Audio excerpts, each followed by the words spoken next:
မင်္ဂလာပါရွှေလာအောင်ရက်ဖိုက်စာပေကနေကြိုဆိုပါတယ်ဒီနေ့ဒီဘက်ဆိုင်လေးရောက်နေပါတော့ဘာဖြစ်တဲ့ကိစ္စလဲဆိုတော့ဒီမှာမီးပေါ့နော်ဒီ LED ရဲ့ဖြစ်သဘောတရားပေါ့နော်ဒီမှာ LED ဒီ brake အုပ်လိုက်လို့ရှိရင်တော့ပိတ်လိုက်ပြီးတော့ brake အုပ်လိုက်လို့ရှိရင်ခဏတာတော့မှလင်းမိနေခဲ့တဲ့ဥစ္စာပေါ့နော်အဲ့ဒါလေးကိုကျွန်တော်ပြမှာဖြစ်ပါတယ်သဘောတရားလေးပေါ့နော်ဒီမှာရရတော့ဖွင့်လိုက်အုပ်ကြည့်ဆွဲကြည့်နင်းဘာနော်ထော်လဲတော့လဲဖွင့်လာတယ်ဟိုမှာ brake ဆွဲပြီ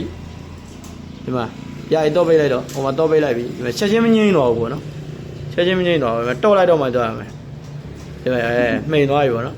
ဒီ LED ရဲ့သဘောတရားအားတူလောင်တာပေါ့နော်မကုန်းလားဆိုလဲကုန်းတာပေါ့ဆိုချက်ချင်းမကုန်းသွားဘူးပေါ့နော်အဲ့ဒါဒီမှာအစားထုတ်ပြမယ်ကျွန်တော်မီဒီတလုံးပြောက်တော့မေးဘူးရောကိုကြီးတက်ပြီကျွန်တော်ဒီမှာဘာမှမဟုတ်ပေါ့နော်တခါရတော့တီးရင်တော့လွယ်လွယ်လေးပေါ့နော်ဒီမှာစပြီဒီမှာတော့ပိတ်လိုက်ပြီဟောတန်းငိမ့်သွားတာပေါ့နော်ရတယ်ဒီကယောဂကတော့ဘာလဲဆိုတော့ဒီ LED ပေါ့နော်ချက်ချင်းမငိမ့်သွားတာဒီကျွန်တော်တွဲဖို့စင်ကနေမီဒီပေါ့နော်တရုံမင်းရမီဒီပေါ့ဒါပြီးမှမီဒီတလုံးဝယ်ထည့်ရမှာပေါ့နော်အဲ့ကျပြဿနာဘာမှမဟုတ်ဒီကောင်ဖြစ်နေရပါတော့သူ LED ရဲ့သဘောတရားအားတူလောင်ပြီပြီးကြတော့မှတော့ငိမ့်သွားပါတော့မကုန်းလားဆိုလဲကုန်းနေနည်းနည်းလေးကျန်နေရပါတော့အဲ့ဒါလေးကိုဘုဟုတုဒအနေနဲ့တင်ပြပေးရပါတကယ်လို့ဒါမျိုးလေးနည်းနည်းတိုက်ဆိုင်ကြလို့ရှိရင်အလိုတကူဖြည့်ရှင်းလို့ရအောင်လို့တင်ပေးခြင်းဖြစ်ပါတယ်